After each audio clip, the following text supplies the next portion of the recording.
శ్రీ పరమాత్మనే నమః.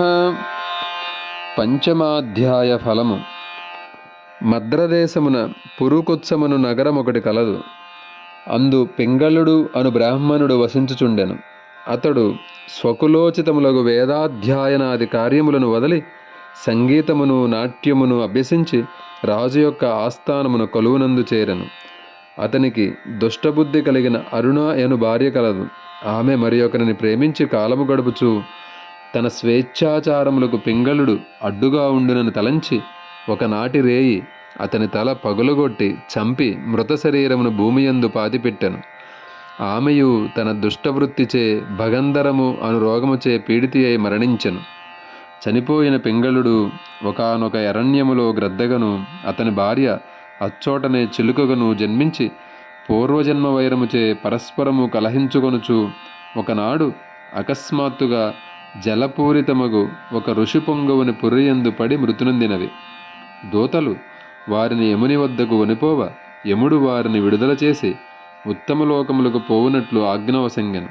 అది విని ఆ దంపతులు ఇరువురును అనేక పాపకార్యములు చేసిన మాకిట్టి సద్గతి ఏల లభించినదని ప్రశ్నింప యముడిట్లు పలికెను.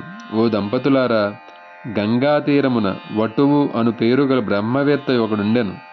అతడు నిత్యము గీత 5వ అధ్యాయమును పారాయణం చేయుచుండెను.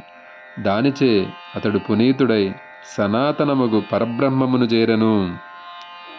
గీతానాం పంచమాధ్యాయ మా వర్తయతి సర్వదా తేన పుణ్యేన పూతాత్మ యయౌ బ్రహ్మ సనాతనం. అతని పుర్రియందు పడి చచ్చుటచే మీరున్ను పవిత్రులైరి. కాబట్టి మీకిష్టమగు ఉత్తమలోకమును పొందులాగున ఆజ్ఞ వసంగుచున్నాను.